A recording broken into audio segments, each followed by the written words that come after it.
episode of Peasants Rise Up broadcast series in lead up to World Localization Day. Peasants Rise Up broadcast series is brought to you by Asian Peasant Coalition and Pan Asia Pacific's No Land, No Life campaign.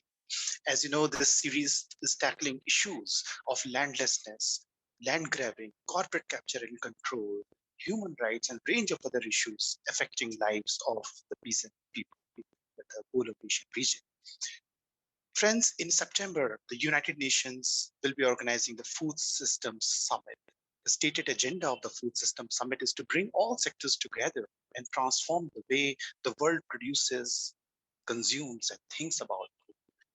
This Food Systems Summit of the UN is billed as contributing to the realization of the Sustainable Development Goals. But many civil society organizations and mass movements have been very critical of this Food Systems Summit of the UN due to the obvious corporate capture and corporate interests that are dominating the process, thus may be likely the outcomes.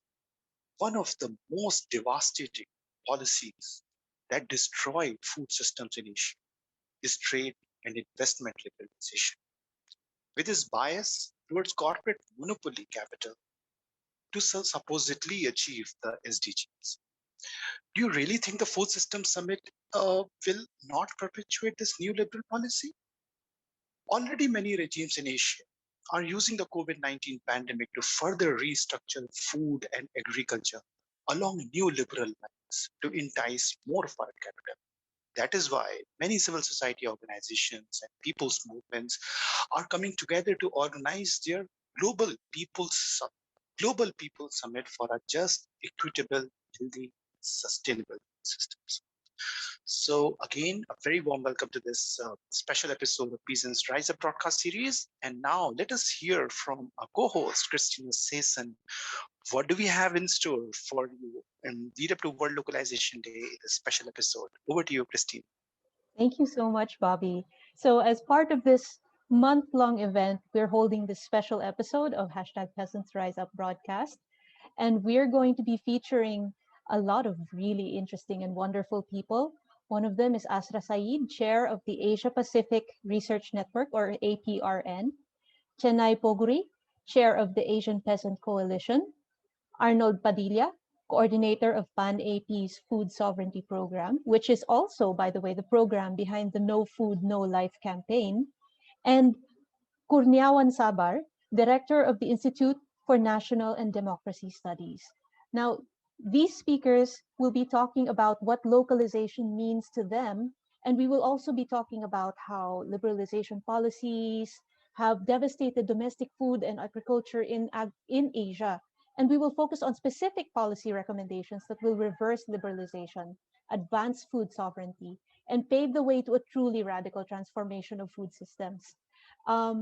So to introduce themselves, I'd love for us to start with Asra. Would you introduce yourself, please? Thank you so much, Christina. I'm Asra Saeed, the chair for Asia Pacific Research Network, and I am also part of the International League of People's Struggle. Thank you. I'm based in Pakistan, Karachi. Thank you, Asra. And also, I forgot, and I truly apologize to Ma'am Rosby, Rosario Bella Guzman, who is director of Ibon Foundation here in the Philippines, an international foundation focused on research. And because of that, speaking of which, Ma'am Rosby, could you introduce yourself, please? Thank you, Chris. Good afternoon, Bobby and everyone.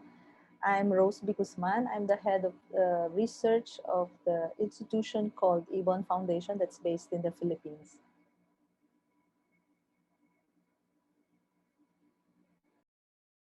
Thank you so much. Sir Chennai, could you please introduce yourself briefly? Yeah. Good afternoon to Bobby and Christina. I'm Chennai, chair of Asian Peasant Coalition, and also General Secretary of Andhra Pradesh Vyavasaya Vittadar Union. It is a state level federation of agriculture workers, fisher folk, and indigenous people. I'm also national chairperson of National Agriculture Workers Forum in India, and many other hats. As a part of this group, I am also part of no canopy campaigns on no land, no life, and other things. Yeah. Thank you so much, Chanaya. And now let's go to Wawan. Could you please introduce yourself very briefly?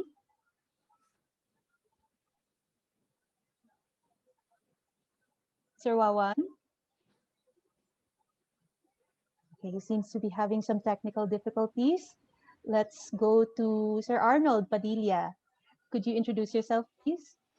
Yes, Chris. Hi to you and Bobby, and good day to everyone joining us for this special episode. I'm Arnold. I'm the coordinator of the Food Sovereignty Program of PAN-AP and coordinating the No Land, No Life campaign, regional campaign against land grabbing and a campaign to oppose the human rights violations that are related to this land grabs.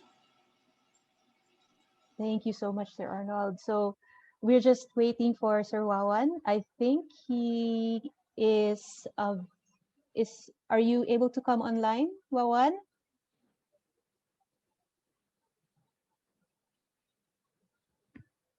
Okay. I think he's having a few problems with his internet connection, but just so that we can get the ball rolling and Wawan can introduce himself when he can come back online. Bobby, would you like to start with our first segment? Yes, thank you, Chris. And so let's begin. And I look forward to hearing from Azra. Let's begin from Azra. Azra, can you please explain to us what is liberalization and why is it a big issue in terms of the people's food security and food sovereignty? Over to you, Azra. Thank you so much, Vivan. Thank you so much, Bobby. When you talk about liberalization, liberalization is actually the it's a very tame name for political subjugation, for a recolonization of the world, which actually never really came out of colonization, only the tools changed. And so liberalization is very much a form of ensuring that the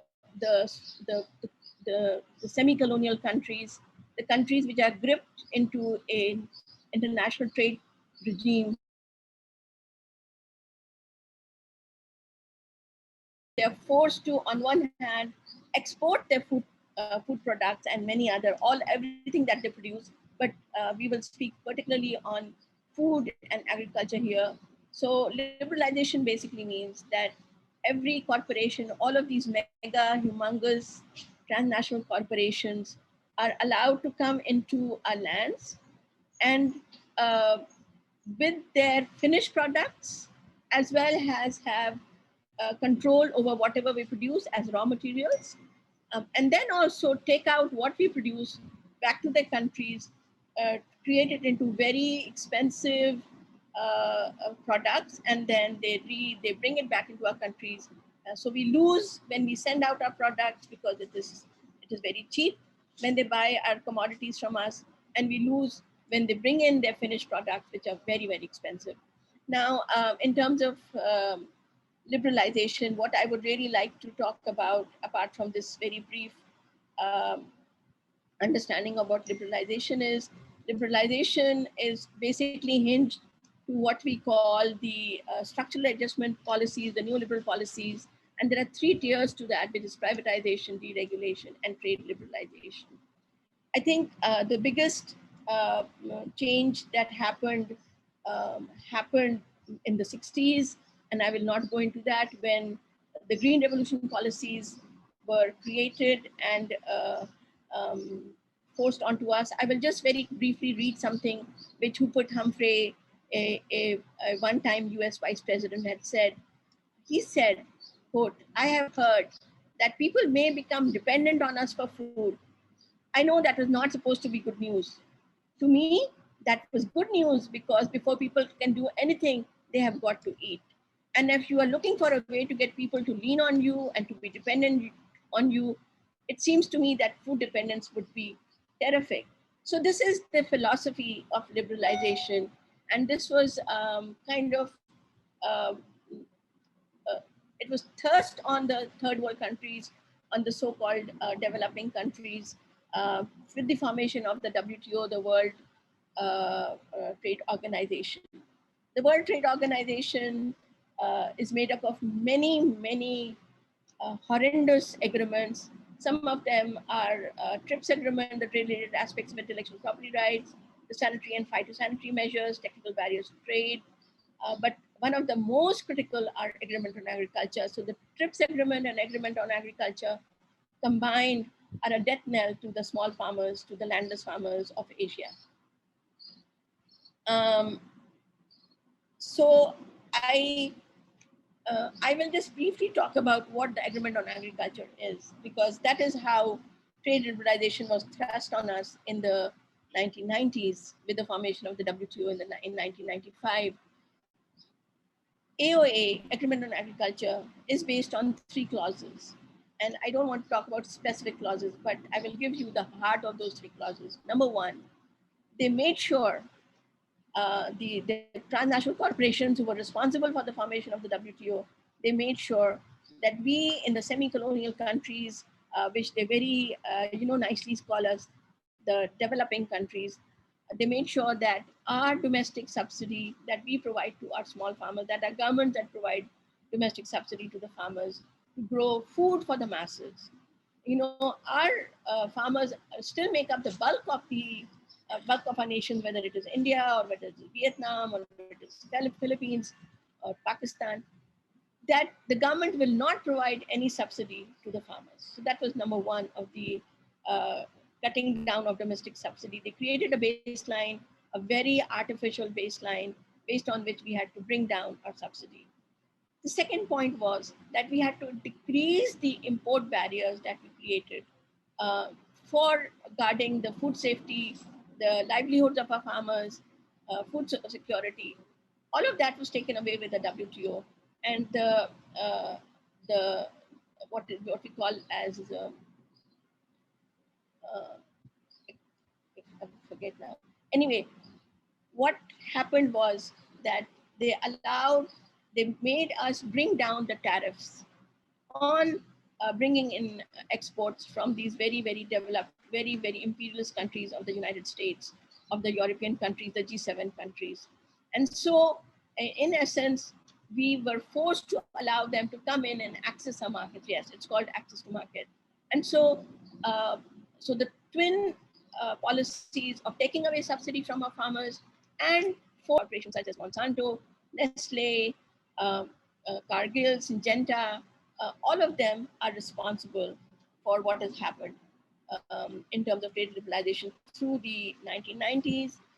And then I also need to just bring it up to the current era and talk about the formation of the second imperialist bloc through China, which has opened the BRI, the Belt and Road Initiative. And so right now, we are seeing a different world in which we have 2 huge blocs, the Americans with the G7 countries and the Chinese on the other side. And there is a there's a huge fight for our resources, for our lands, for our markets. And so I will basically stop here because I'm sure other people also have to say other things. And I will bring this issue up later. Thank you. Thanks a lot, Azra. It was very important for all of us to perhaps go a deeper dive on understanding more about liberalization. And thanks a lot for linking it with so many processes governments are part of, like WTO and others. So moving on to forward, and let us know more about how food liberalization policies are implemented in Asian countries. So we have Rosario Bella amongst us, and as well as Kurnia Vavan. So maybe it would be great for Rosario and Vavan to share how these food liberalization policies are being implemented in Indonesia and Philippines, respectively. So can we begin with you, Rosario? Yeah, go ahead, please. Yes, thank you, Bobby. Maybe I just like to add to what Azra said when the Philippines started implementing the agreement on agriculture. We had the basic food stuff being subjected to the minimum access volume, which means that we had to import a minimum access, even if we really don't need um, those imports, even if we could produce them. So that started the entire liberalization principle in food and agriculture. But let me answer your question. In the beginning, um, as Asra already said, these are parts of the structural adjustment programs imposed on us. So it's not as though our government had its own mind. It followed the dictates of the multilateral institutions and the financial institutions, because the Philippines, for instance, was one of the most heavily indebted countries in the 1980s. So we had to go through those structural adjustment programs. But anyway, having said that, after the WTO, which happened in 1995, where the Philippines was so really obedient to the dictates of the agreement on agriculture, we gave up everything, except that, of course, our farmers had to stop the tarification or the inclusion of rice, our staple, into lowering tariffs and even to tarify, to turn our quantitative restrictions to tariffs. So we were able to hold that off for a long time. But after that, in 1997, our government is quite methodical in liberalizing food and agriculture. Actually, since the WTO, it signed into law what we call the Agriculture and Fisheries Modernization Act, or AFMA, which was supported by the Asian Development Bank and the World Bank.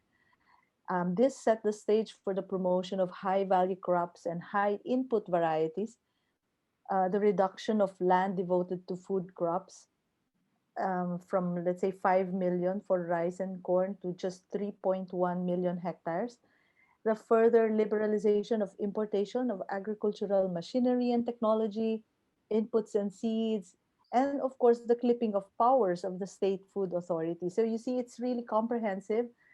We were open to technology, to imported inputs, but at the same time, the government has deregulated, which is part of liberalization, deregulated its role in marketing, in trading, or even in production support, which the AOA prohibits: no production support, no export support, no quantitative restrictions, and everything liberalized.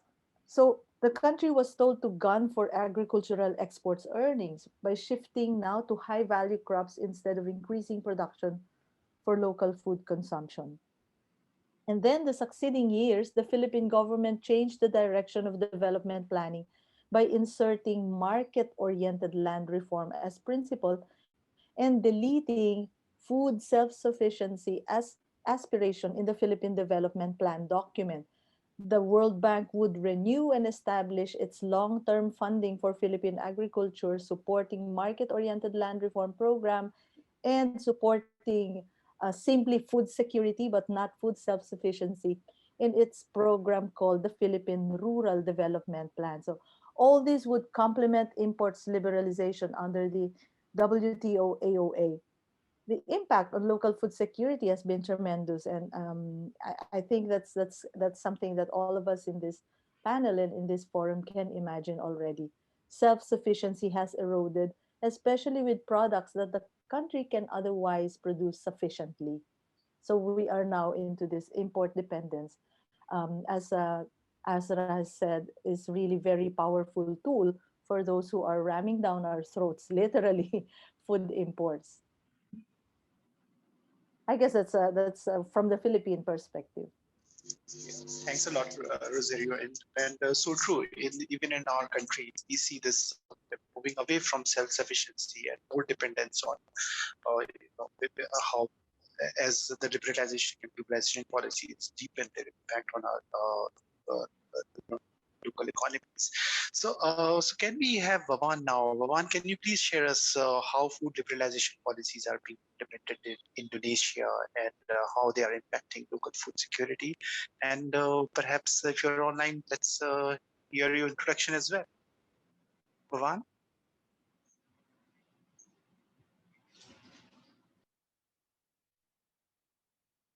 are you there, Bhavan?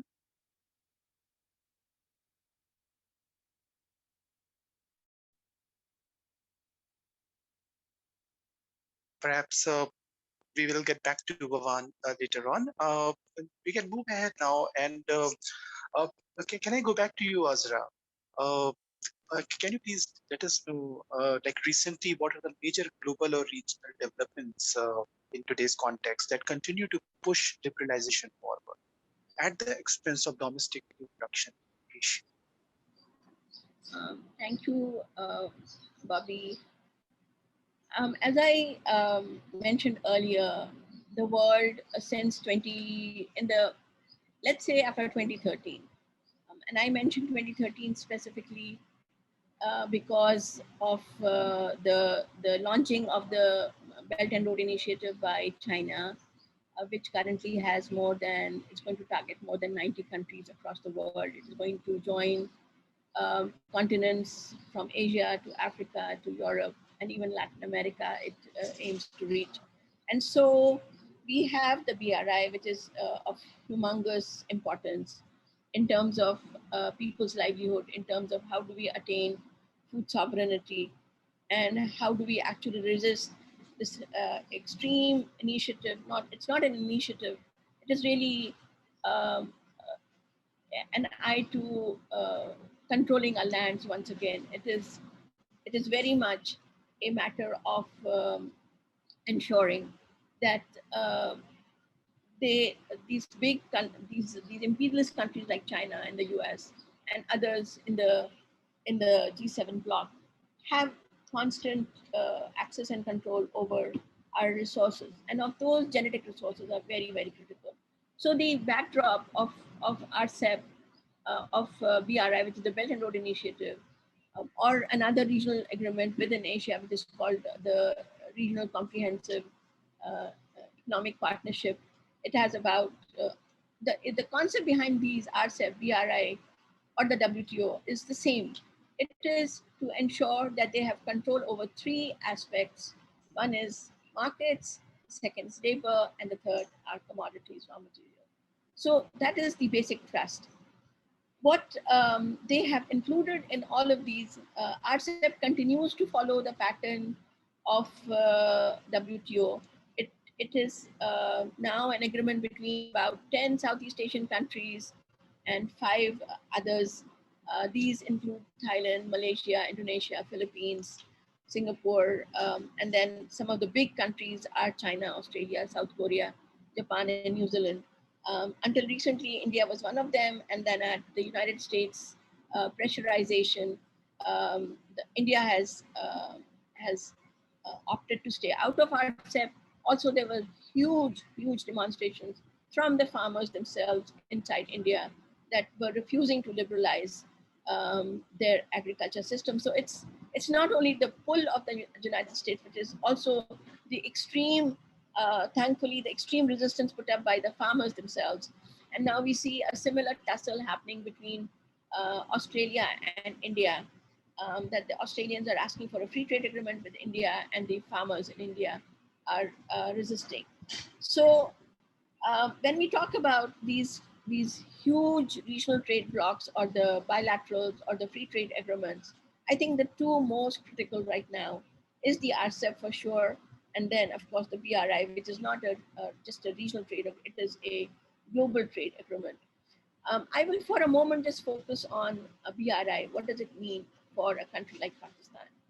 A flagship agreement within the RCEP is called CPEC, which is China Pakistan Economic Corridor. And what does it mean? It really means that the Chinese have basically now control of the entire country. They have created massive infrastructure projects, all cutting through farmers' lands. And so, on one hand, we are losing land, very, very fertile land, for growing food for the people. And on the other hand, the food that we grow is now going into the hands of the Chinese. Um, Connecting this to, let's say, RCEP. What does it mean? Pakistan is not part of RCEP, but Pakistan is part of CPEC. and China has complete control over Pakistan's economy. Now, when we have countries like Australia and New Zealand and Japan sitting next to countries like Pakistan or Philippines or Indonesia, what does it mean for the people? It's an extremely unequal uh, agreement. It's an extremely unequal economic partnership. And these countries, on one hand, produce massive amounts of meat and milk. These two components are very critical for people's sovereignty, for people's food security. When they produce, they will shove everything into our markets and take away our farmers' ability to produce, because we cannot compare the costs of production which these countries have, because they have huge domestic subsidies for their farmers, and we have none. And we have no bartering. Right now, the Americans are in Pakistan saying, we want a base, a military base in Pakistan. And they're saying, we will give you some measure of relief in the bilateral agreement, the SAP agreement with IMF. So you see, they use other areas of control to come into our countries and use political and military control to take over our lands, over the democratic rights of the people are extremely eroded. Chinese methods of working with people is well known. Even much more well known is how the Americans function in our countries. They talk about human rights, but they're the very first to take away human rights, people's rights away from the people. So these agreements really are not only meant to take away food and agriculture production from us, they will take away our entire sovereignty as people. Um, in Pakistan, we have, for instance, an, an agreement called the Sanitary Phytosanitary Agreement, which is part of the WTO. That, that allows these corporations to lower standards or create international standards of so-called food safety in terms of plant material and animal material. Now, they will use those international standards to block any form of government protection which is given to our farmers or to our dairy sector or to our, especially the women, because the women are the major caretakers, custodians of livestock in countries like India and Pakistan.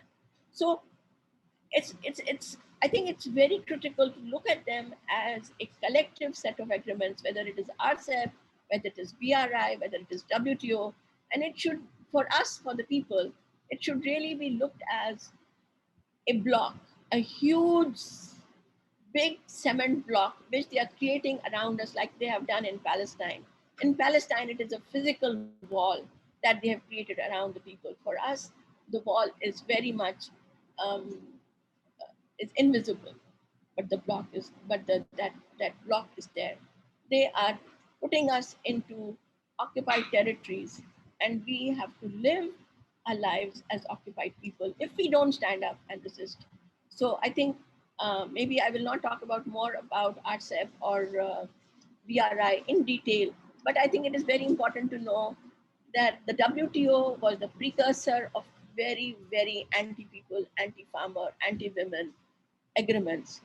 The intellectual property rights agreement is horrendous. It takes away farmers' rights to save seeds. That agreement, TRIPS Plus, is the name of the game with all the later regional free trade agreements, and they copy. So the baseline is in international trade that you cannot go less than the WTO. That is why I think a focus of organizations like us, of people's resistances like us, is to maintain that WTO has to be dismantled. WTO has to be taken down, because WTO has agreements which have teeth, which have legal mechanisms to be implemented in our countries. And whether we have RCEP, or we have BRI, or we have other free trade agreements which are coming into our countries, WTO remains the base. And so uh, I think the most critical remain agreement on agriculture, TRIPS, General Agreement on Trades and Services, and SPS now. In the 90s, SPS was not being discussed. But now in 2020, in many of our countries, SPS has become the sanitary and phytosanitary measures and technical barriers to trade. These are two TBT and SPS within the WTO have now taken on huge importance because now from the from the crops, now they are coming into the milk and dairy sector, into the meat sector, the livestock sector. The intellectual property rights agreement ensures control over genetic material, and the SPS and TBT create mechanisms where we cannot protect our genetic material. I can tell you that women in the villages of Pakistan, they keep their animals out on the, we call them kacha roads. They are unpaved, just just villages with no pavements. They will keep their animals out on the streets in front of their homes. And the government of Pakistan has been coming around telling these women, you cannot keep your animals here. This is creating a sanitary problem for everybody. Where they don't have land, they are landless. Where do they keep their animals? So they are creating these very, very artificial mechanisms of taking control away from keeping our animals with us. These are genetic resources. These are old lines of breeds of critical importance to us. But the Americans, the Chinese, do not want us to save our animals the same way they did not want us to save our seeds, so that they have control over genetic resources. It seems such a mild regulation. Please clean up your streets. Please don't keep your animals out on the streets. Well, they have no other space. Tomorrow, if there is a regulation, take away your animals, our genetic resources are gone. So it pays us to be very complex in how we analyze these agreements. We should not do them. We should not be reductionist in looking at these agreements one by one. Of course, we need to know them one by one, but we need to bring an analysis which encompasses all these agreements together in a fight for food sovereignty. Thank you. Thank you so much, Azra. Very, very, very powerful intervention indeed. And thanks a lot for mentioning not only global and regional developments which are happening around, which are pushing liberalization and affecting domestic food sovereignty, but also like things which are happening, like for example, BRI and the China, Pakistan, economic corridor. Very, very important. But Rosario, can we please listen from you? If you have anything to add here on how major global or regional developments are pushing liberalization from perspective and Well, impacting food supply. yes. Um, Go ahead, right. please. Okay. I've already mentioned about the exemption and moratorium we had on rice before, which we were able to extend twice due to farmers' demands, right? Um, the, a- as regards initiatives to further liberalize food and agriculture, which I can connect to what is happening regionally and globally. Locally, that moratorium has been lifted already, as I mentioned earlier, and this is under the Duterte administration, where we experienced rice tariffication, and now with the direction of further lowering tariffs on rice. I said already that rice is a staple, so that kind of set the precedent for other basic food stuff. At this point, the government is lowering also the minimum access volume, as well as the in quota and out quota tariffs for pork, which is when it comes to meat. Pork is also one of our staple meats along with chicken. So it is easy it is easy how to see now how other products may follow. So that's on the imports liberalization side. But I'd like to focus on another um, major policy, I should say, or major change that happened in just the recent weeks, where our government pushed for changing the charter, or what we call here charter change, or chacha, to open up lands of the public domain, natural resources, and agricultural lands to foreign ownership and exploitation. And this also goes for public utilities, education, sports and culture, and mass media and advertising. It's as though the last frontiers of for investment liberalization have been really encroached upon by changing our very own constitution. We need to appreciate Chacha in the context of the Duterte administration's grandiose infrastructure program, which I would like to connect to what Azra is saying, the Belt and Road Initiative. You see, the Philippines is not a darling in the BRI. We were actually just sitting in for about 2 to 3 meetings already, while our president kept on going to China. We are not actually a formal member. Well, not from the beginning, because maybe we're not just that attractive enough for Chinese investments or Chinese construction or infrastructure investment.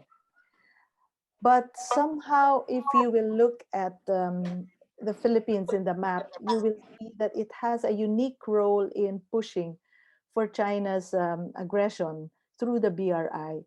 And that is because it is right there in the center of the Pacific Ocean, the Asia Pacific, where it can have a what do you call this, a pivotal role in geopolitics, as well as in the um, the economic rivalry that Azra has already described between the US and China, and now really dragging India and Australia into that kind of aggression, or kind of it's not yet aggression on the part of China, if you may say that. But the Philippines is the only willing Asian country in the South China Sea for China to occupy its territories, its territorial waters, and even its islands, and allow China to build construction and other structures on our territories.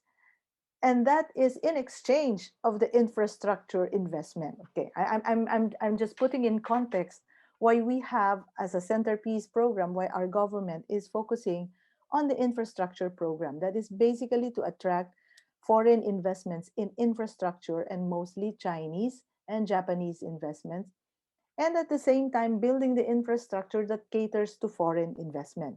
So the projects are unnecessary for real economic development, and or irrelevant even as we struggle to cope with this pandemic.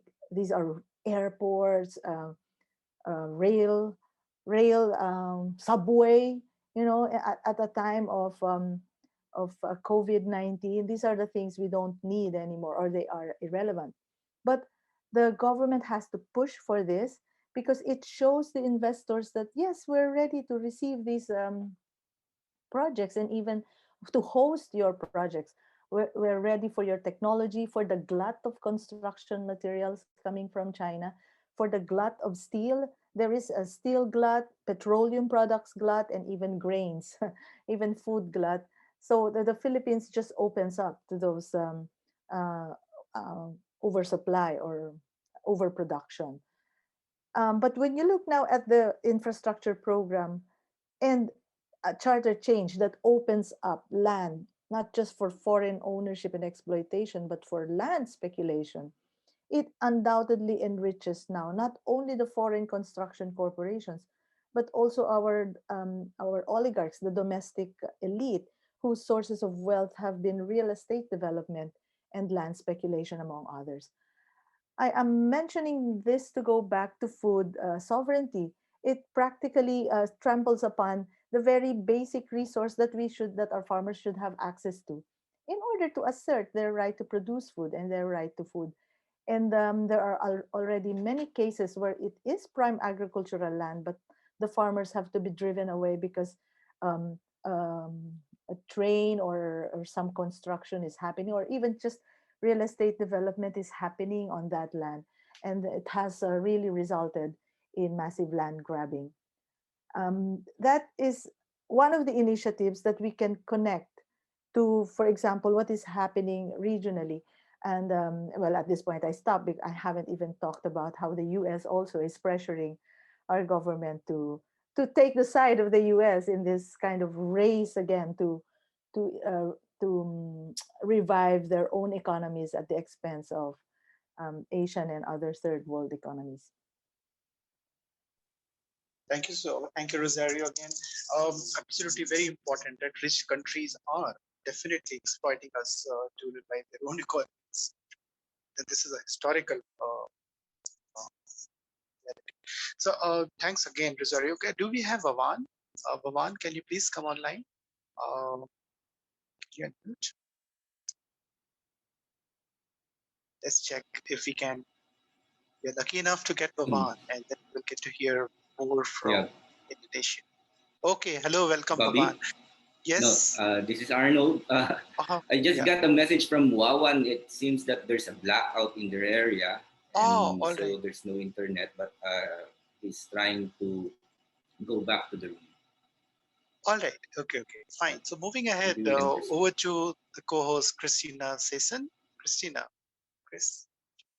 Hi, thank you, Bobby. So now we're going to be talking about food sovereignty, localization, and food systems transformation. And I'd love to ask Arnold, exactly how does food sovereignty and localization come together?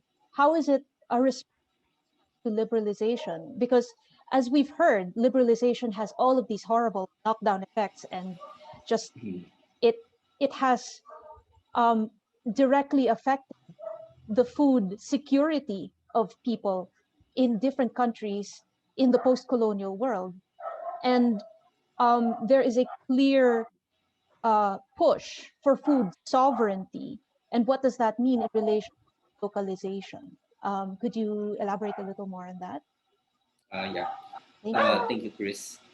So, as described by Azra and Rose, globalization is the big problem. And to some, the direct solution would be to localize or localization. So the problem is global trade, and then maybe the solution is to localize and do away with international trade altogether. But I think it's important that we clarify that, especially from the perspective of the global South, given our history. You talk about the post-colonial, but actually we really need to go back deep into the history of many Asian countries to understand where we are today and how we should confront the challenge of liberalization and other globalization policies. And in the process, clarify what to us is localization, and how and why is it counter to liberalization in order to promote our food sovereignty. I think for underdeveloped countries in Asia, which comprise the great majority of the region, localization as a counter to liberalization must be understood in the context of the historical restructuring or reorientation of domestic agriculture and food production that dates back to the era of colonialism.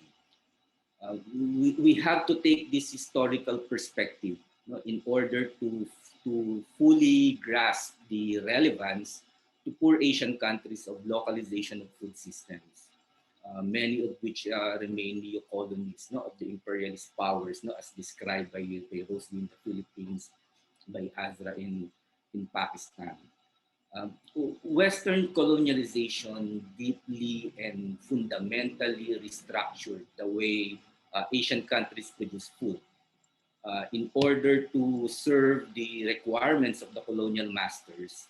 Agricultural and food production was reoriented away from meeting the domestic food security needs of local communities and the overall socio-economic development needs of nations.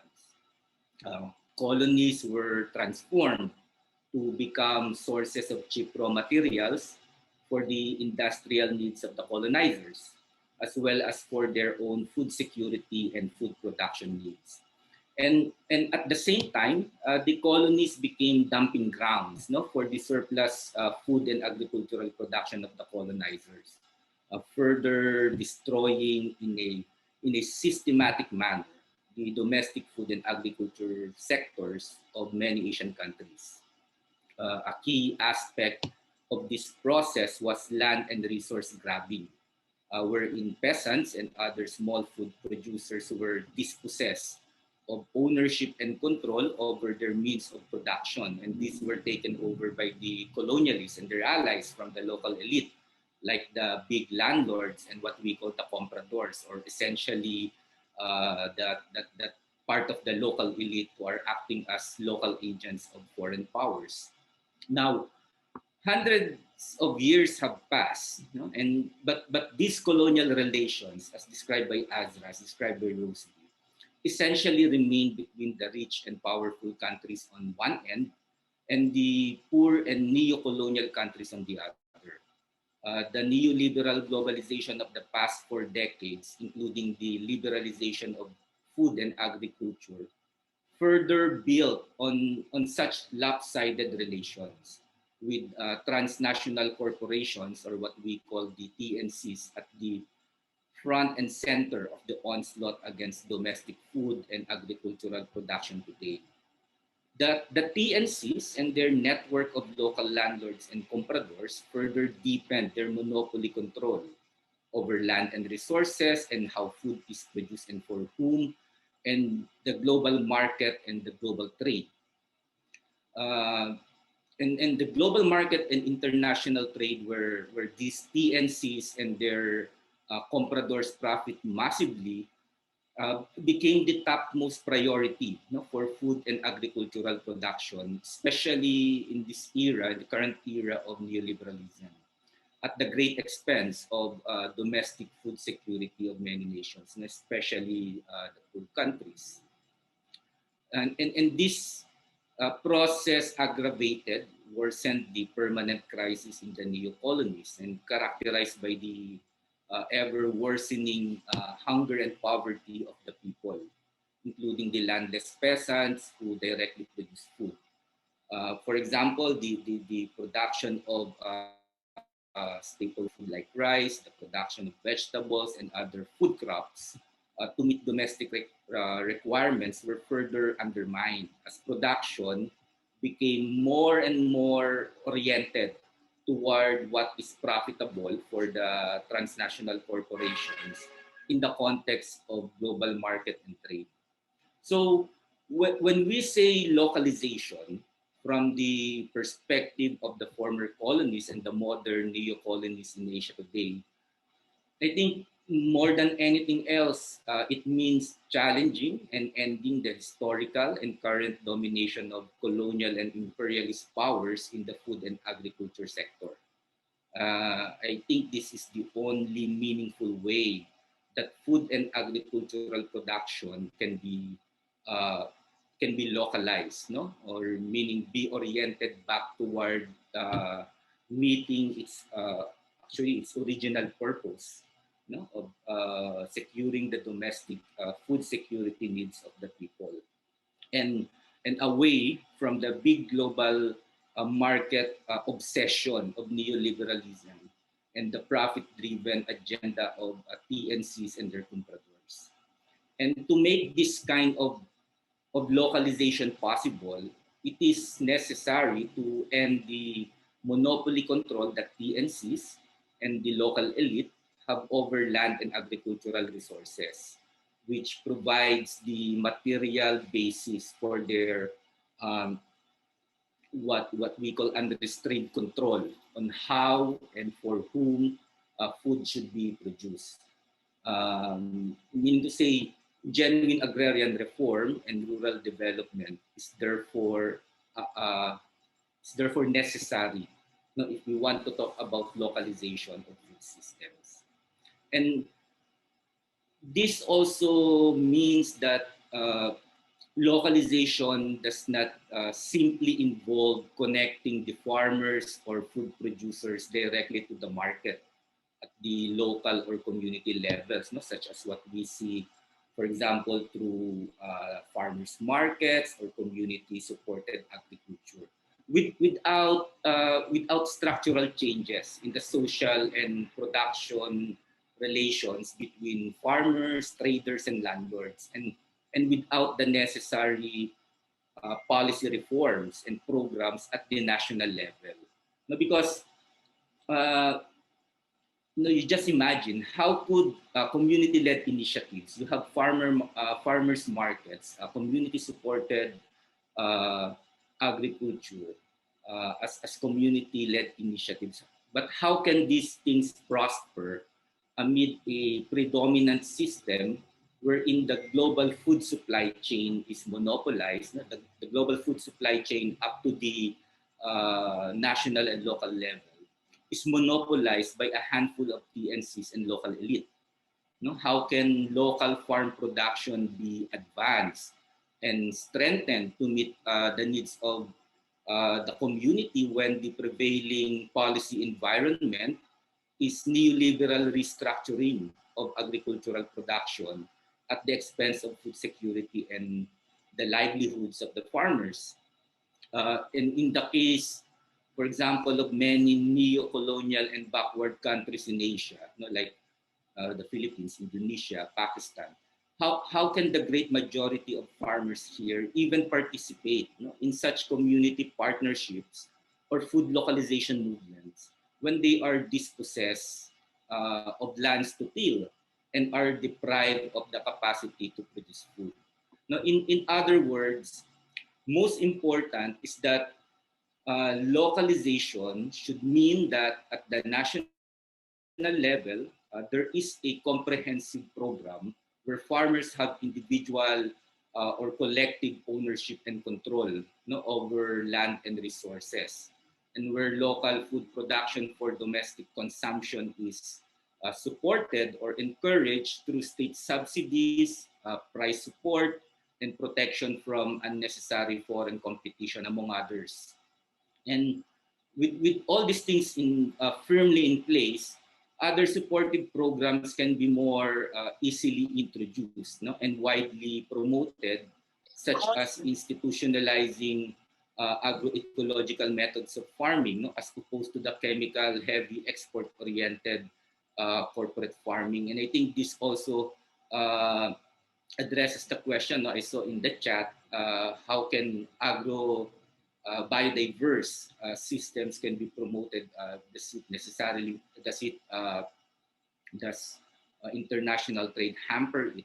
Well, uh, trade per se, international trade per se is not the problem, for agroecology to flourish. The problem, as I've mentioned earlier, is that this international trade uh, is heavily dominated by profit-seeking TNCs who have no concern whatsoever about the environment and would produce food in whatever way they can, in the most profitable way they can. And given this situation, biodiverse agricultural systems will not really thrive. Thank you so So much, yeah, Arnold. Um, so I just saw that Wawan was able to join us already. Wawan, are you able to speak? Yeah, yeah. Oh, that's Okay. great. Yay. Thank you so Yeah, much for sorry. joining us. I'm sorry that there's a blackout in your area. Yeah, Uh, yeah. could Sorry. you very briefly just let us know how liberalization has affected Indonesia and how localization and food sovereignty movements can support, in line with what Arnold was talking about food sovereignty and agrobiodiversity, and how those things can be an Mm. effective counter to liberalization? Perhaps you can also expand on that. Okay. So, liberalization in Indonesia is um, quite.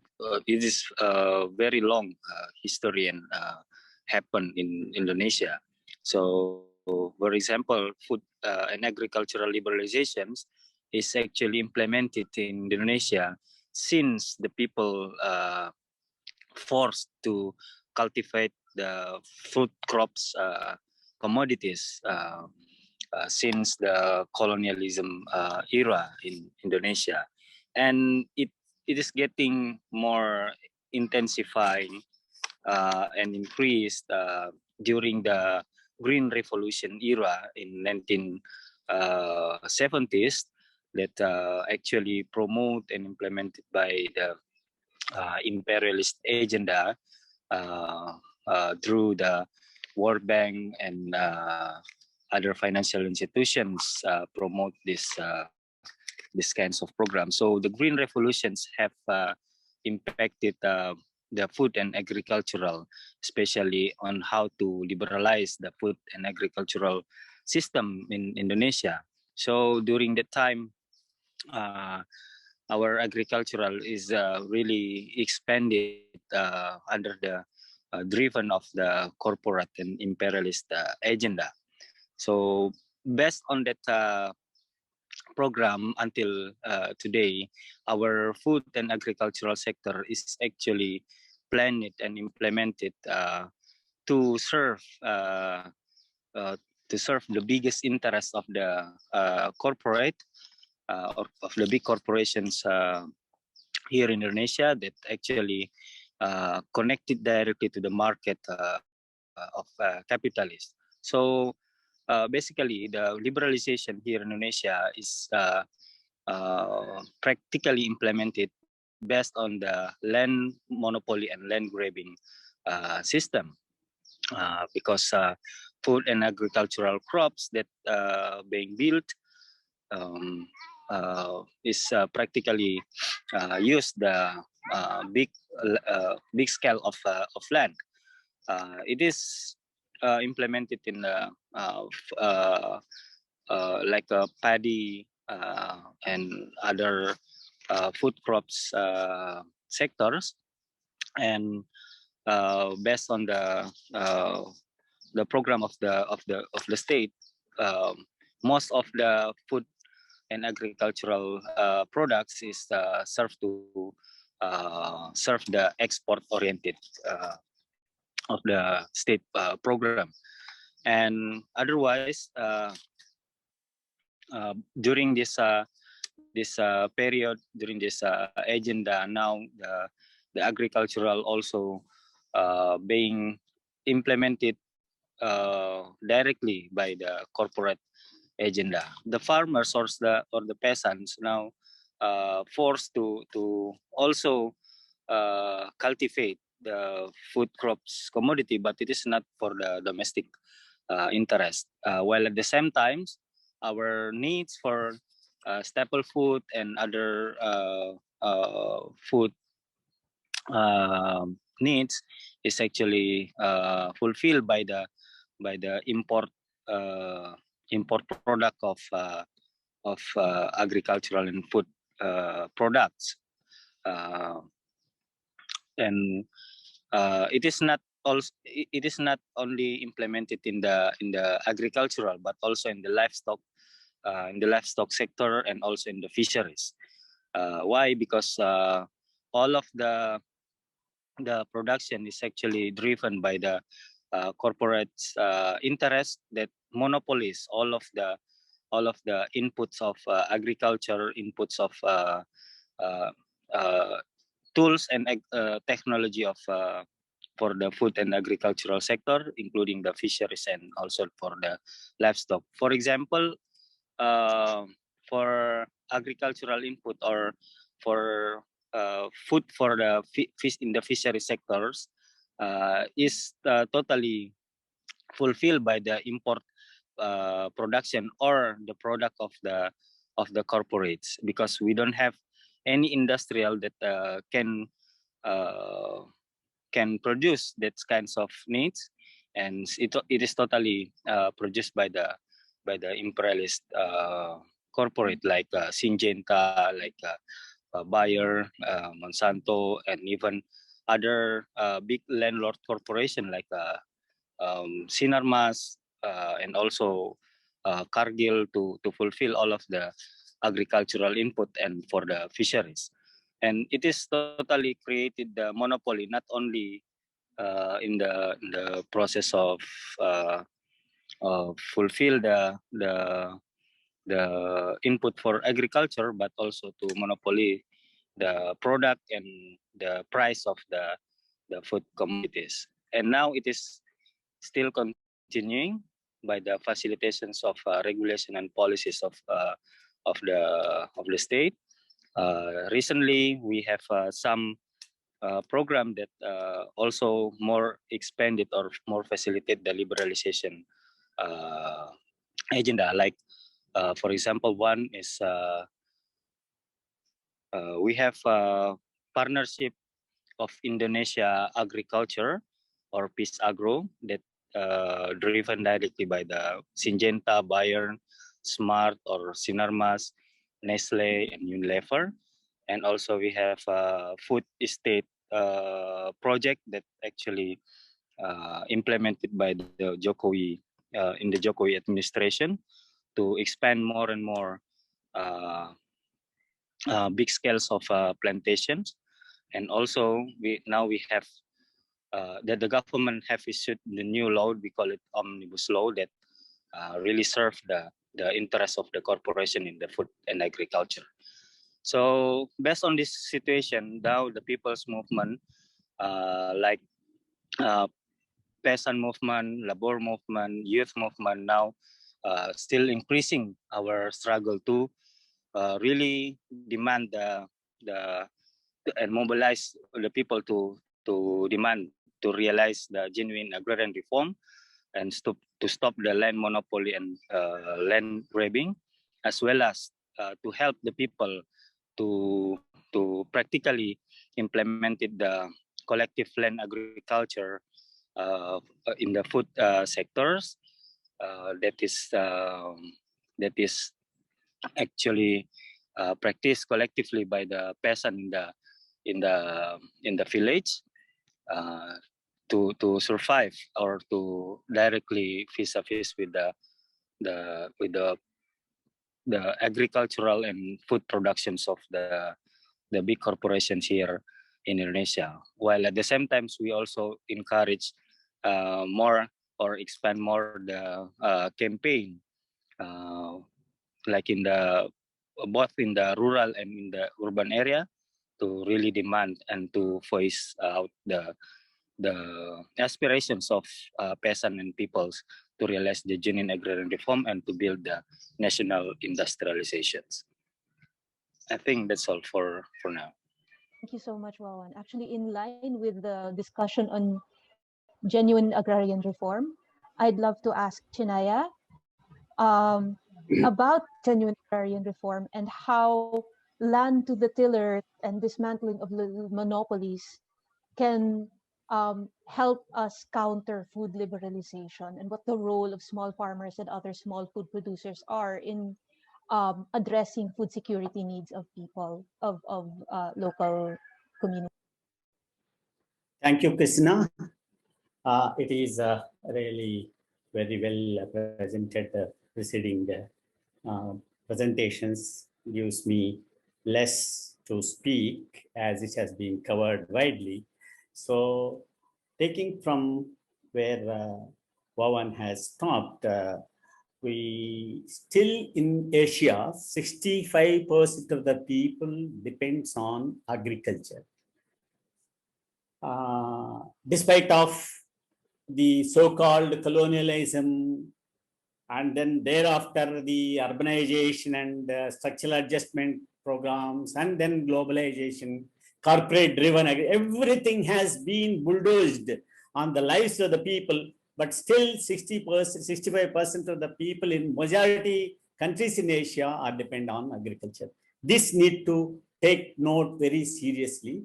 Means that these 65% of the people are never dependent on the so-called democratic and undemocratic governments that are there, and they survive on their own needs, despite of the kind of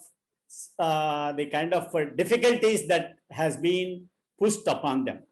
So this, if we see this as a kind of element that the need to be strengthened, the localization, then we have to see that land, water, and forest should be on whose hands. The basic elements of this natural capital, it's not a word to use like that, but in today's context, I don't mind using the natural capital should be in the hands of the people who have been nurturing the nature to develop and develop the civilization of a food and culture in the world, particularly in Asian country. Despite of all these problems, the land and agriculture are the prime important factors to provide food, not only for the producers and also to the global citizens. If Asians and Africans don't produce the food, what will happen to the global hunger? So today, all these things has been undermined. The land should be in the hands of the people who have been developing the land, agriculture, inventing agriculture, and creating the world of food by nature. So that has been in serious threat because of the introduction of the so-called green to green revolutions that the governments has been pressing upon it, giving a lot of subsidies to the corporates, industrial houses, and also MNCs to grab whatever the local resources are there. So enough is enough. They have been looted our economies, and they have been dismantled our food systems, and they have been spoiled our soils. But it is the time for the peasant struggles to see that how do we take this further. And the land reforms, genuine land reforms, is the day of the need, because we have seen, particularly in a country, South Asian countries, in the name of the special economic zones, the agriculture lands are taken. In the name of export processing zones, the sea coast lands has been taken for the favor of the corporates, and also forests has been mining, and then deforestation has been taking place, displacing the forest dwellers. In the sense, in India and South Asia, it is we can say indigenous people have been forcefully displaced in the name of the so-called development, which is the anti-development of the people. So what I mean to say here is the governments have to look back, that they have the basic responsibility to see that to respect the inalienable rights of the people over the land, water, and forest who produce the food for the world and also to themselves. So if they take as an important element, then they should come down to the genuine agrarian reforms, which on the lines that the peasant struggles has been taking place in Asia and different corners, fighting for the land rights as against the MNCs grabbing the lands. So it is in that context, there is a great need for people to look into the, see that the government should stop to give subsidies to the MNCs as against the people. In the sense, genuine agrarian reform means that they should give and invest on the lands, on the agriculture, and the technology that the people know, respect them, and then use the people's technology for the food production and production for the people, not only to the locals and also to the people in the country, as against giving the license to the MNCs and then industrial houses in country and outside. So if we take that as a kind of thing, we have to respect the struggles of farmer struggles in India, how they have been exposing the neoliberal policies of the Indian government, which is it is really in tune working for the corporate control, taking control over the agriculture economy. This is in that kind of context, we feel that we have to restore the local food production in the hands of the local people, and the government should give the subsidies and then respect the food production zones in the areas and stop the giving land to the corporates, and provide see that the land should be given in the hands of the poor farmers and peasants. It is not that the government is giving genuinely, it is an inalienable right of these people to hold the rights over the land, forest, and water. So they should not interfere. If they don't do anything much, they should not interfere in these manners, and then help the real people who cultivate the land should get the land. And this has been, the struggles has been going on in South Asia and also many other countries in Asia which need to be respected, and then stop the damage of the kind of projects that has been taking up in India and other countries in the name of the development. To keep up and restore these kind of things, there are enough of legislations in some of these Asian countries. And soon after the so-called colonial end of the colonial era, and there were some reform legislations has come, but with a lot of loopholes. But wherever people have been fighting for those kind of restoration of the rights, there is a possibility. Like in India, we have been fighting for the rights over the forest by the indigenous people, and which we got the law to ensure the inalienable right of the forest. But the government has been, at one hand, they have given the law, at the other hand, they are inviting the MNCs to come and take the forest for mining and big construction of the big dams, and also taking up all sorts of forest deforestation activities. Same way, the coastal corridor of industries has been dumping as against the law of our country, and then these industries are coming and dumping the affiliation to the forest sea, and then fisher folk whose main livelihood resource is the fish has been depleting because of this kind of toxic which has been polluting our water. Same as the lands, as our friend said, that the so-called revolutions that in favor of the corporates, which has come from 60s onwards in the countries, have been spoiled our lands, and it is the time that we should restore the biodiversity based agriculture, which is being still survived despite of all these kind of damages done by that. And it is the responsibility of the governments to respect the people's struggles, to see that they protect the land, water and forest, so that the food needs of the countries has been taken care by the people, not by the MNCs. Thanks for the time being. Thank you so very much, Chanaya, sir. Just to kind of, this is such an important subject matter, especially land to the tiller, land to the people, because when people take care of land, they also take care of biodiversity. They take care of the sheer richness of the ecologies of their homes. And in line with that, I would love to ask Arnold about how this connects with food sovereignty, not just food security. Arnold? Yes, thanks, Chris. And I couldn't agree more with what Chenaya said about genuine agrarian reform, because any localization movement becomes hollow without genuine agrarian reform and rural development, without addressing the historical, social injustices that our peasants and small food producers have been suffering. And all these principles on what should guide localization are actually encapsulated in what we call food sovereignty. Food sovereignty as a framework is very useful for neo-colonial countries like us in Asia that want to embrace localization to counter and reverse liberalization. Food sovereignty refers to the right of peoples, communities, and countries to determine their own production systems, which are ecologically, socially, economically, and culturally appropriate to their unique circumstances. And it is different from food security, which neoliberalism actually distorted to mean as the simple availability of food, regardless of where the food was produced. Even if a country is heavily import dependent on food and could no longer produce its own food, where before it can, but because of the neoliberal restructuring, its agriculture and food production sectors have been heavily devastated.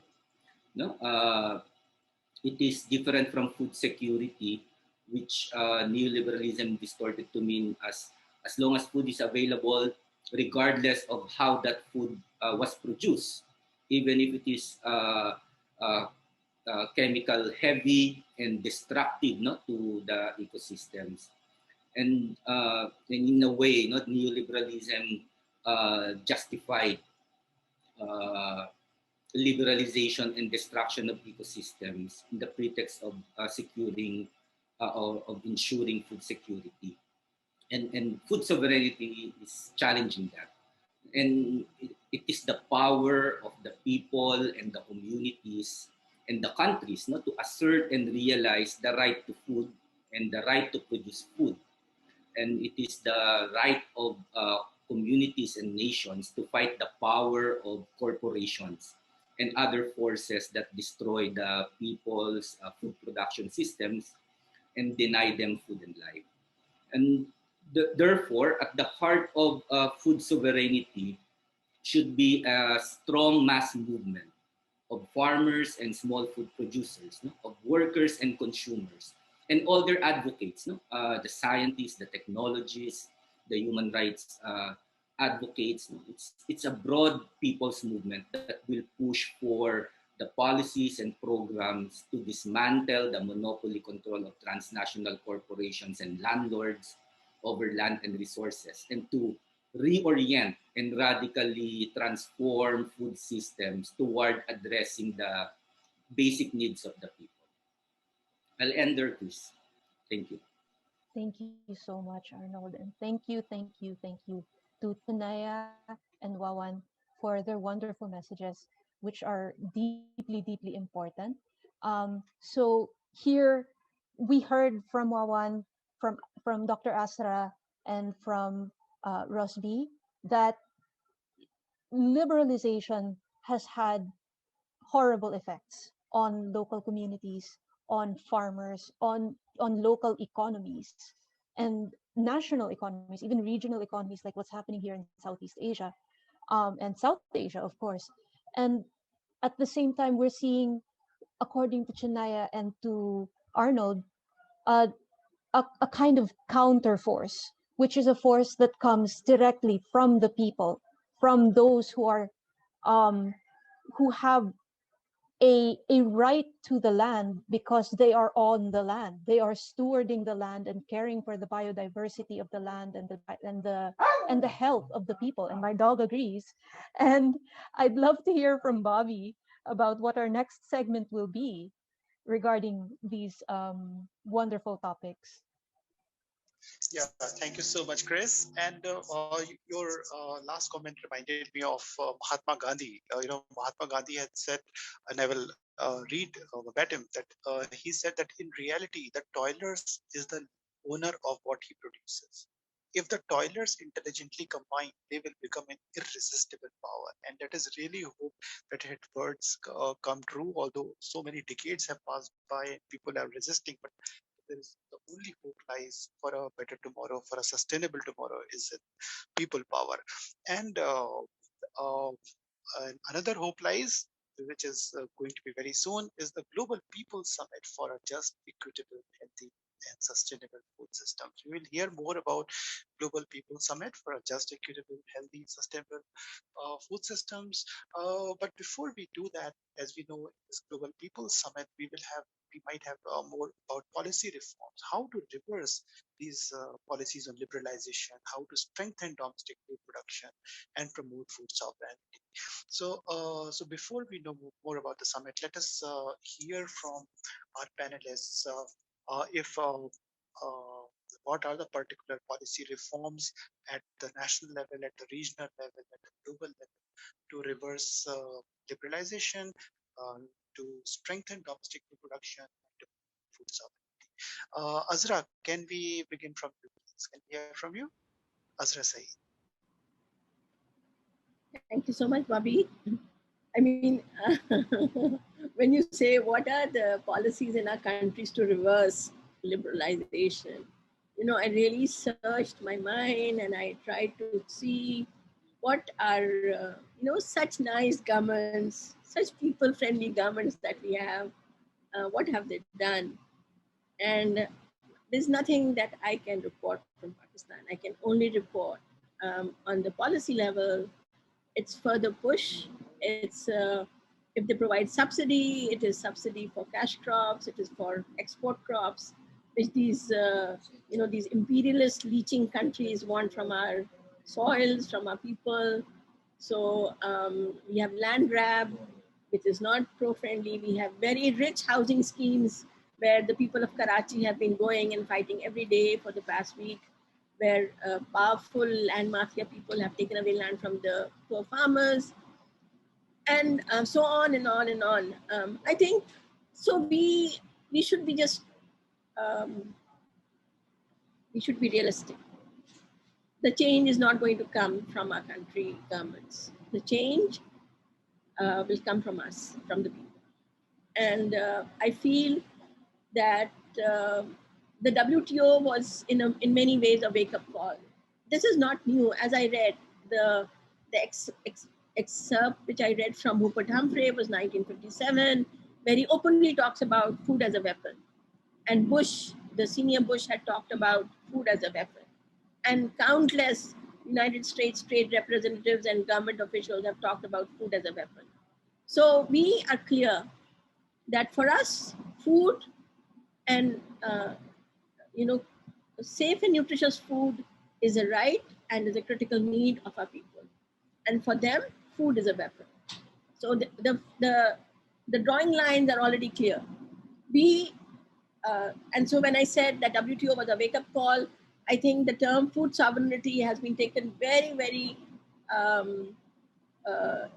critically, especially thank you to Ibon, to PANAP, who have worked on that term and brought out a wealth of strategies or to counter this food imperialism that is happening in parts of our world.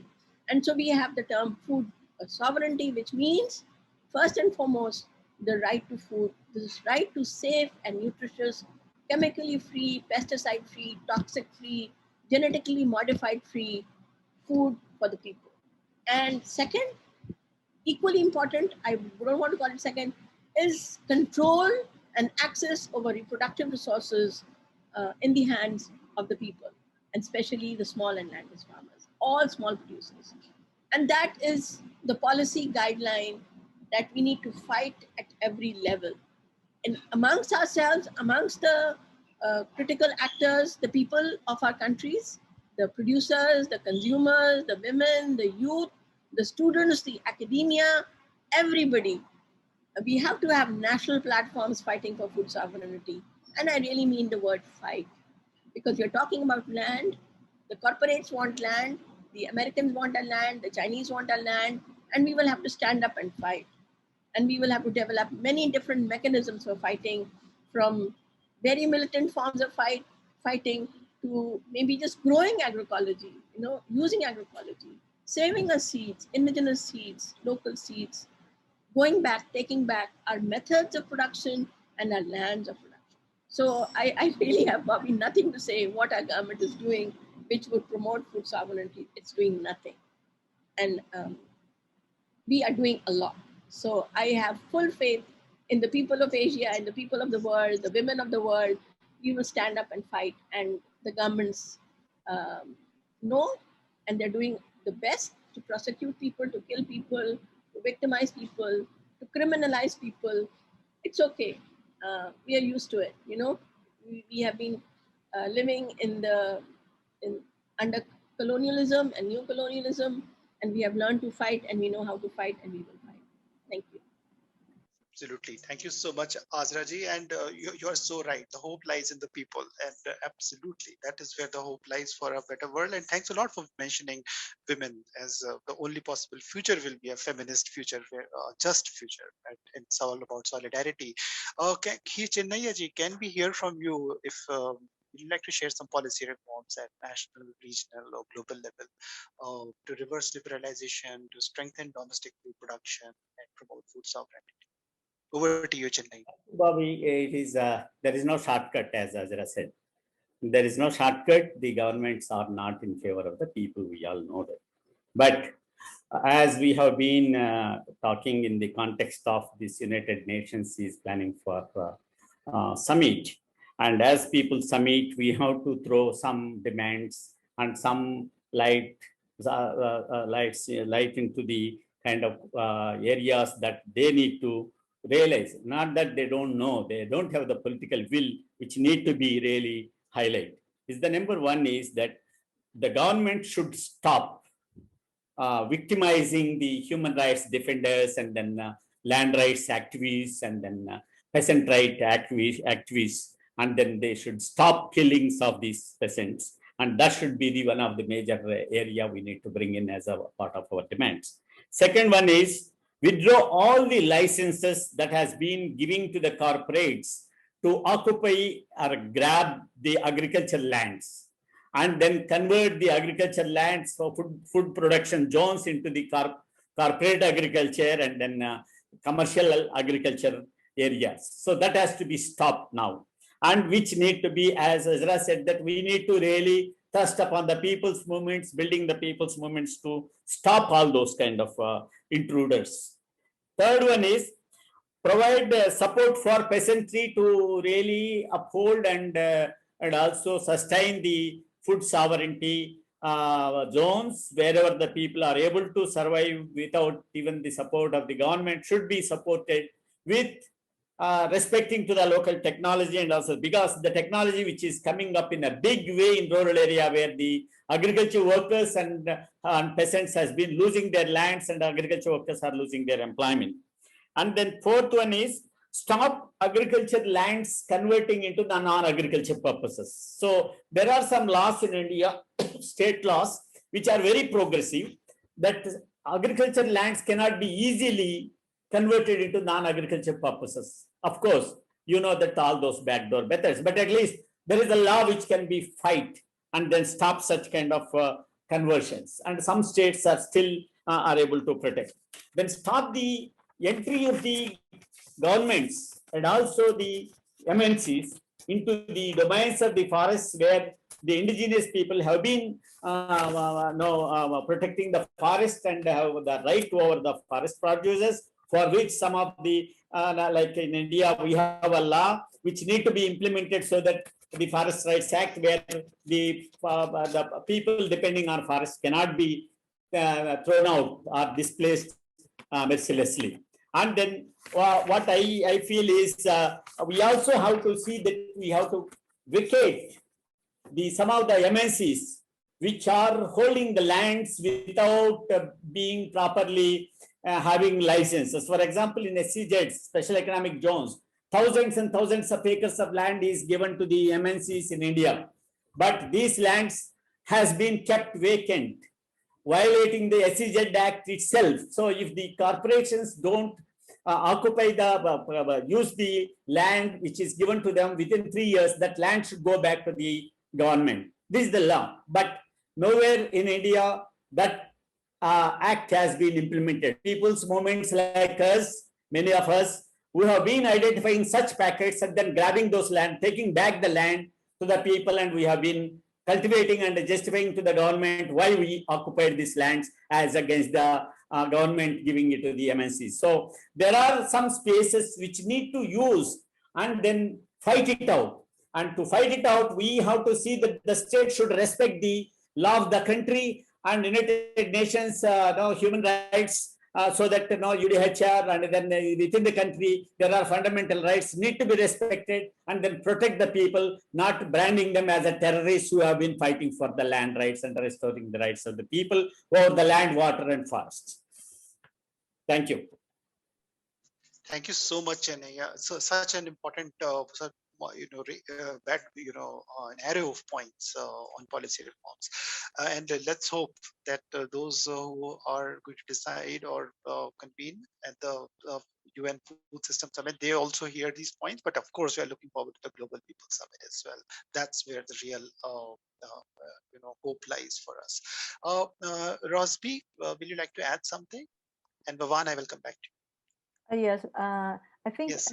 at this point, the most immediate policy reform that we have to demand and fight for is the substantial economic aid and stimulus that our governments must pour in. US, China, and even the European Union governments are pouring in billions of dollars into in order to stimulate their economy, and that is for capitalists' benefit, so that they continue having aggregate demand, um, not exactly to recover the people from the pandemic. But on the other hand, yes, we need that because they're using the pandemic to further liberalize the economy, and using also our situation of not getting what do you call this, not getting any economic aid.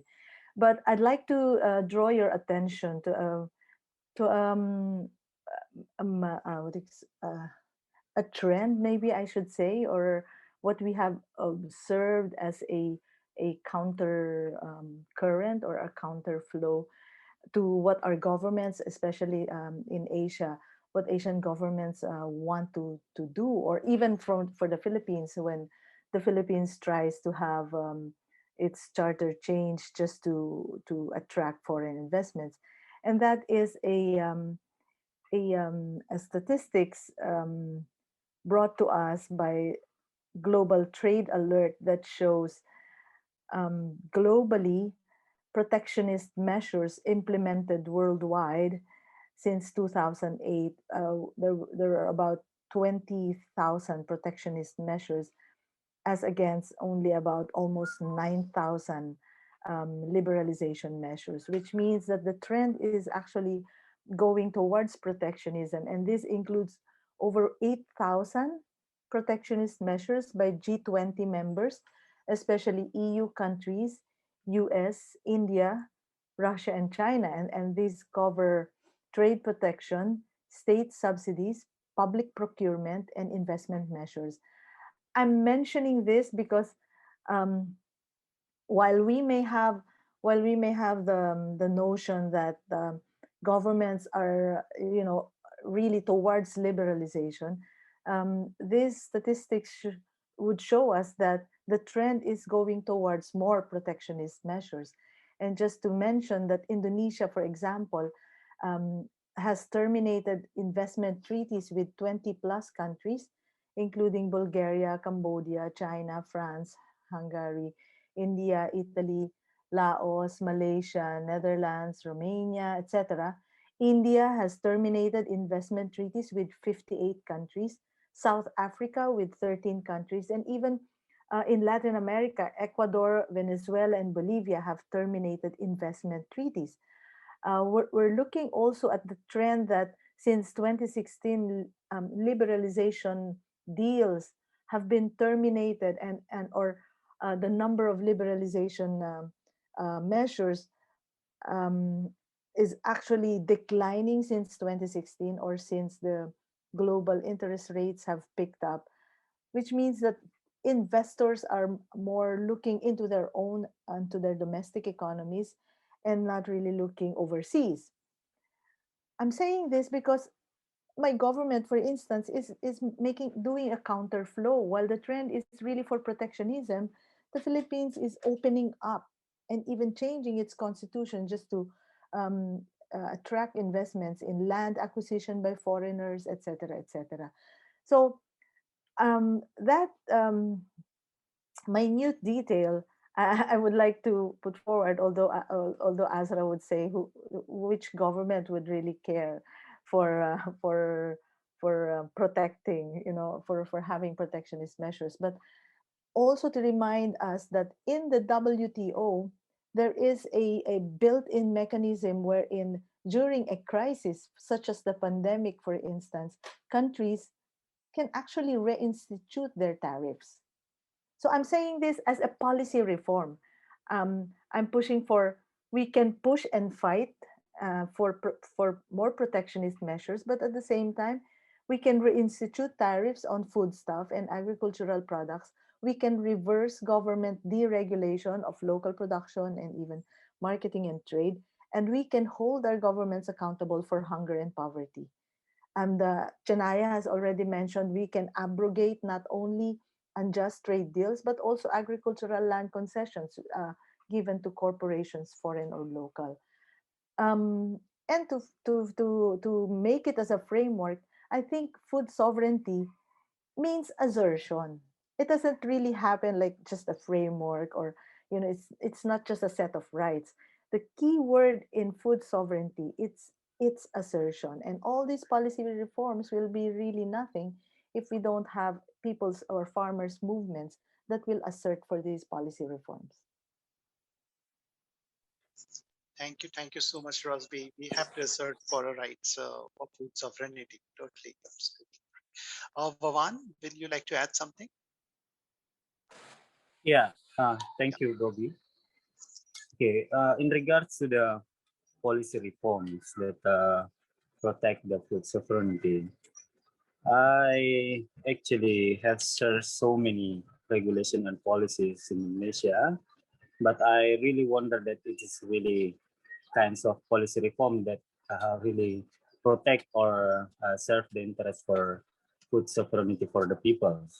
Because practically all of these regulations and policies is not serve the interest of the people, especially for right to land, right to food, and as the whole as a food sovereignty interest of the peoples. For example, um, in the Jokowi administrations, they issued a program that they called agrarian reform and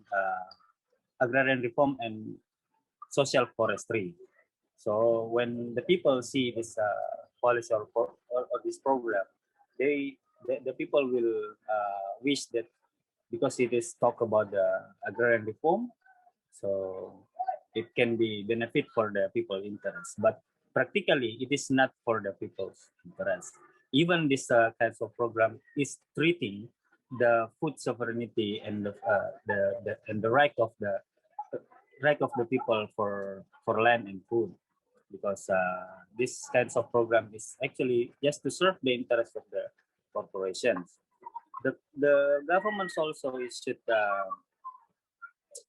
project that we call it food security project through the food estate development. So if we refers to the terms of food security, it means that it must be protect the food sovereignty for the people, but practically it is not, because the food security means by the government, it needs to build more and more large scale of plantations that driven by the corporation. So we are wondering that if we have such a good policy reform for now, because the policy reform is uh, is just to benefit the corporation and interest of the imperialists here in Indonesia, for example. And it is I think it is quite similar also, like in the Philippines, India, and other countries in Asia, because the policy reform that being built by the government at one side is just to serve the corporate interest. But in these situations, we also learn much from our history that liberalization in food in agriculture can increase because the failure of the agrarian reform program during the Sukarno era. So based on this historic also, we believe that if we want to build or realize our food sovereignty, our right to land, our right to food is must be based on the genuine agrarian reform program. And there are some national policy that actually want to centralize the food security system or food security policies here in Indonesia need to be reformed immediately. For example, one is we have immediate demand to reform the policy on land, and the second we need the immediate reform on the agricultural law, and the third we need the immediate reform also in the export and import policy, especially for food and agriculture product. And fourth is we need immediate reform for uh, policy to build the industrial for agricultural processing. So I think that's all for for the context of Indonesia from our side. Thank you. Thank you so much, Bhavan, and, for sharing these important policy reforms, especially from the context of Indonesia. Thanks again. And we'll come back to you. And meantime, let us move to Arnold. Arnold, can you please tell us, and we all have been waiting more to hear about the Global People's Summit for Just, Equitable, Healthy, and Sustainable Food Systems. Please tell us more about it and how can organizations and movements participate in it. Over to you, Arnold. Thank you, Bobby. All the reforms, the policy reforms mentioned by our comrades and friends, actually, they're not just demands on paper. They are actually the content of ongoing, existing mass struggles and people's campaigns. And the Global People's Summit for a Just, Equitable, Healthy, and Sustainable Food Systems hope to build on these strong campaigns and struggles happening on the ground.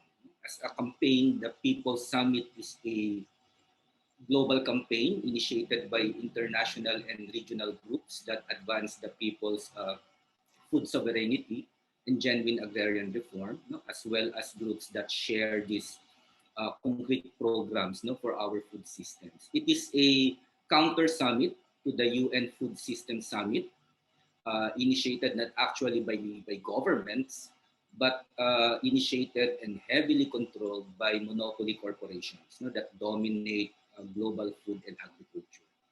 It will take place, the People's Summit will take place in September, when the UN Food System Summit will also happen alongside the General Assembly of the United Nations in New York.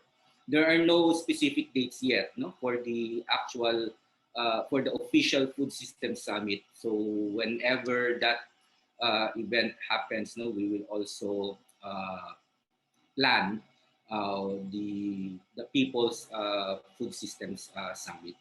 The campaign is currently being led by 19 organizations representing global and regional movements of landless peasants and small-scale farmers, agricultural workers, indigenous peoples, women, youth, migrants, and food sovereignty advocates. Both the Asian Peasant Coalition and Pan-Asia Pacific, which are organizing our Peasants Rise Up series, are among the organizers of the People's Summit campaign. And in fact, the Peasants Rise Up series is part of our ongoing efforts to promote the People's Summit and reach out to more groups in Asia. So through the People's Summit, we hope to contribute in the building of and strengthening of a global movement that will challenge the monopoly control of transnational corporations over food and agriculture.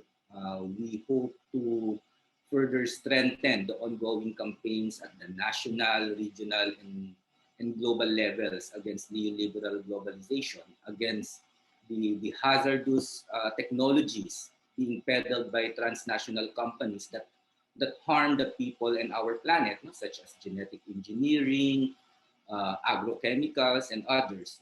It is a campaign against dubious innovations, such as digitalization of farming, that will only further deepen and expand TNC domination, among others. So the People's Summit is a venue where we can harness, consolidate, and promote the concrete policy proposals from different countries, such as those mentioned by our friends earlier, from different regions and from different sectors, on how we can advance food sovereignty and how to transform the food systems and make it truly just, equitable, healthy, and sustainable. And this process will be facilitated through a series of national and regional events and sectoral and thematic workshops.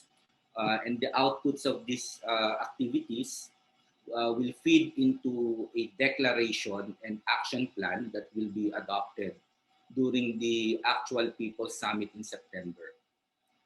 So we are inviting to join the People's Summit everyone who share the aspirations for food sovereignty and the fight for genuine agrarian reform. We invite everyone who believe in the call for land to the tillers, those who reject the wanton plunder and destruction of our natural resources for corporate profits. We call on everyone and invite everyone to share the vision of a future where communities of people and not the unaccountable and profit-hungry transnational corporations are the ones decisive in determining the direction and priorities of food and agriculture. So far, we have summits, workshops, forums, and other activities for the People's Summit happening or being planned in, as of now, we have 9 countries in Asia. So we have Cambodia, India, Indonesia, Malaysia, Nepal, Pakistan, the Philippines, Sri Lanka, and Vietnam. And we hope to add more countries from the region in the coming days and weeks. And we also have countries participating from Africa and Latin America. If anyone here wish to connect to the groups in the countries that I mentioned, in Asia, that are organizing or leading the activities, you can send an email to us at nolandnolife at panak.net. So that's nolandnolife at panak.net. And we can connect you with them. Additionally, part of the build-up towards the People's Summit in September is we are planning to have an Asia-wide gathering that will happen sometime in August to discuss and consolidate the results of the national summits or workshops and prepare the Asian contribution to the People's Summit happening in September. And a similar process is taking place in Africa and Latin America. If you want to get updates on this and the other activities of the People's Summit, please visit our website. That's peoplesummit.foodsolve.org. Peoplesummit.foodsolve.org. Maybe someone can also type in the chat so people can visit our site and also the email. So through this website, you can also sign up to the newsletter of the People's Summit and get regular updates. And of course, you can visit our website, the PanAQ website, panak.net, and follow our social media accounts in Facebook and Twitter to get regular updates on what's happening in relation to the People's Summit. Bobby? Yeah, thank you so much, Arnold. And friends, please do join for the in the Global People Summit. And as Arnold has already indicated, the email, the website, the email is nolandnolife@penap.net. And other details will be in your chat box or in the description if you're watching out on Facebook. So now we are moving towards the very final part of this very special broadcast of Rise Up series, Peasants Rise Up series. So over to you, Christina. Thank you so much, Bobby. So now that we're at the final home stretch of this special episode of Peasants Rise Up, we'd love to hear some words from our illustrious speakers who have, of course, spoken a lot today. So just a little more, just a very short closing message regarding what we just talked about would be greatly appreciated. Can we start with Asra, please? Thank you so much, Christina. I think everything has been said, and I would just like to thank Rospi for her pitch on that it is the right of the people and the governments have that leeway within the WTO to take a policy direction. And I think my final message would be that we are in any way preparing in a very big way for the People's Global Summit. And that message needs to go out to every corner of not only Asia, but across our continents where our people are living. And so there has to be a massive resistance against liberalization. And we need to prepare ourselves in every community, in every village, in every city, across to stand up and take our rights for food sovereignty. I think COVID-19 has shown us very, very clearly that we can only, in the end, rely on ourselves. Our communities have to be totally self-sufficient in looking after ourselves. And when we look after ourselves, we actually look after the entire world. So that is my last word, that we have to really stand up and take food sovereignty to heart and fight for it. So thank you so much. Thank you so much, Asra. And now let's hear from Chinaya. Yeah. Chinaya, sir, your final words, please. In the context of World Localization Day, my last words are the struggle for localize the resources and globalize the people's struggles to respect and restore the land and livelihood rights for the peasantry and working class. That's all. Thank you so much, Chinaya, sir. Now over to Wawan. Can we hear what your final words are if you're available? Okay, Yeah. Okay. My final message is our fight for rights, fight for food sovereignty. It means that piece of is to fight against the liberalization, and it means also that we fight now for democratic development system that ensure the just and right for the people. So we need to now really aware and really rely on the people's movement and their the people's power by or organize them as the power that can build our sovereignty. Thank you. Thank you so much, Wawan. And can we hear finally, second to the last is Ma'am Rosie Guzman. Can we hear your final words, please? Thank you, Chris. Thank you, everyone, for inviting Yvonne to this panel. As a research institution, maybe we leave the final word that we produce the evidence, but that evidence must be turned into an advocacy. And each proposal that we come up with in any forums or in any research, each proposal is driven by people's struggles. And just a final word, people's struggles must be waged in all arenas. Thank you and good luck to the Global Summit. Thank you so much indeed. Good luck to us and good luck to the people's struggles. And finally, Arnold, can we hear from you your last words, Yes. please? Thank you, Chris. So to confront imperialist globalization, such as liberalization in food and agriculture, my fellow speakers mentioned that there must be a strong movement, a strong global people's movement. But when we talk about people's movement or global movement, it can only thrive if it's founded on solid local grassroots movements, especially from the global south, including Asia.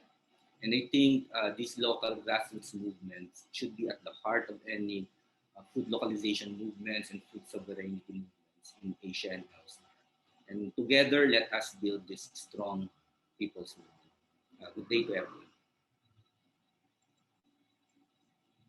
Thank you so much. And finally, this has been a truly, truly inspiring talk, and also slightly worrying, especially since what has been going on continues to go on, that liberalization will not stop unless we, the people, actually move and do something about it. And as Arnold had said, a strong grassroots movement needs to be built from the ground up. And as everyone has said also, the hope lies in the people. And so that is my closing statement. Bobby, over to you. Thank you, Chris. A very inspiring session and a special session the lead up to the World Localization Day. And I will just echo what what our panelists have just said, and especially Chennaiya ji just said that about we need to reverse localization, but we also have to globalize people's struggles, unite people's struggles, and people. And as we all know that real hope lies for in the people's struggles and people's movements. And let's hope that these gain more strength, more power as days go by. And the I just feel compelled to share about not just Mahatma Gandhi, but also Ram Manohar Lohia and so many other socialist thinkers and people's rights leaders have expressed a hope in village-based democracy or the self-sufficiency at local level. And and they said that each village should be a zone of peace where proprietary rights of land should be given to the impoverished and actual tillers of the soil.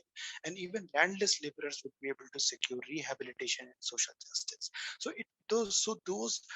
force people's forces, people's power are already there, and some of them are also are very well articulated in our constitution. And it definitely we need to do a much better job in translating these values and rights and entitlements and privileges in reality to make for genuine agrarian reforms. So thanks a lot to all of you, and especially for to all our panelists and our co-host Christina Jason. Over to you, Christina. Thanks. Thank you so much, Bobby. So that is the end of today's session, today's episode, and I'm so, so grateful to our wonderful panelists. And I'm so grateful to everyone who is here, who has listened. Thank you, everyone. Have a wonderful day, night, afternoon, Thank you. dawn. Thank you. Thank you. We'll see you around next week.